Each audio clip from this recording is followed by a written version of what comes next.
बहुत समय पहले की बात है। समुद्र के किनारे एक छोटी सी गौरैया अपने घोंसले में रहती थी। एक दिन उसने 2 अंडे दिए। सुबह होते ही उसने सोचा, मैं जल्दी से दाना चुगने जाती हूँ, तब तक मेरे अंडे यहाँ सुरक्षित रहेंगे। किसी को नहीं पता कि मैंने 2 अंडे दिए हैं।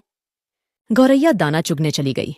उसे दाना चुगने में शाम हो गई, लेकिन जब वह वापस आई तो उसने देखा अरे, मेरे अंडे कहाँ गए? यहाँ तो कोई भी नहीं है। उसने देखा कि समुद्र हंस रहा है। गौरैया ने पूछा, समुद्र, क्या तुमने मेरे अंडे लिए हैं?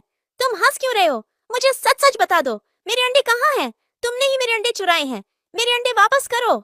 समुद्र ने जवाब दिया, नहीं, मैंने तुम्हारे अंडे नहीं लिए। मैं क्यों तुम्हारे अंडे लूंगा? मुझे तुम्हारे अंडे चुरा कर क्या मिलेगा? मुझे नहीं पता तुम्हारे अंडे कहाँ हैं। मुझे परेशान मत करो, खुद ही ढूंढ लो अपने अंडे। समुद्र की बात सुनकर गौरैया को गुस्सा आ गया।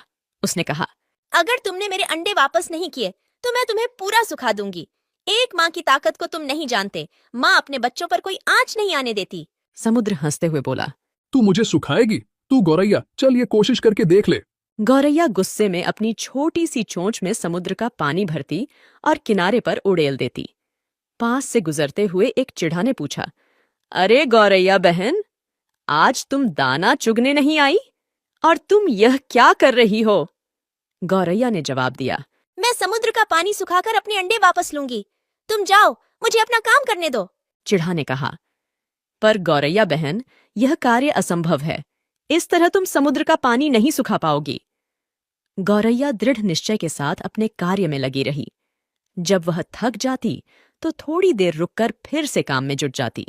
इस कार्य में गौरैया को कई दिन हो चुके थे। भूखी प्यासी गौरैया की तबीयत खराब होने लगी। यह देखकर सभी पक्षी चिंतित हो गए।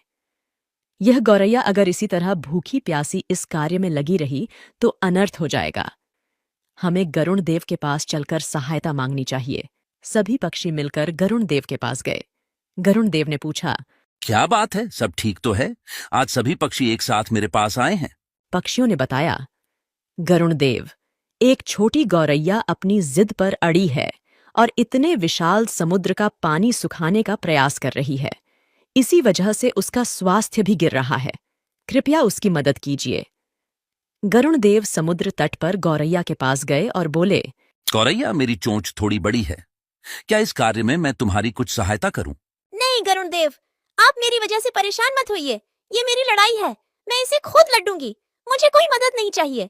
गरुण देव ने सोचा, बच्चों की वजह से यह चिड़िया किसी की नहीं सुनेगी। इसके लिए अंडों को ढूंढने से ज्यादा महत्वपूर्ण कोई कार्य नहीं है। मुझे भगवान श्री हरि के पास जाना होगा और उनसे विनती करनी होगी। गरुण देव भगवान विष्णु के पास गए और प्रार्थना की, हे नारायण, आपकी जय हो। कृपया हमारी सहायता कीजिए। एक नन्ही गौरैया समुद्र का पानी सुखाने की ठान बैठी है, जो कि संभव नहीं है। उसका स्वास्थ्य भी गिर रहा है। पक्षीराज गरुण, मैं इस गौरैया के दृढ़ निश्चय से बहुत प्रसन्न हूँ। हे समुद्र देव, आप पीछे हट जाइए और गौरैया को उसके अंडे लेने दीजिए। आज एक माँ अपने बच्चों की रक्षा के लिए कोई भी जोखिम उठाने के लिए तैयार है, इसलिए मैं गौरैया के साथ हूँ।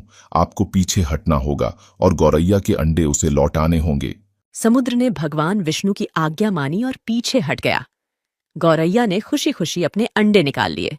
समुद्र ने कहा, गौरैया, मुझे माफ कर दो। आज तुम्हारा विश्वास जीत गया। गौरैया ने गर्व से कहा, मैंने कर दिखाया। मेरे अंडे मुझे वापस मिल गए।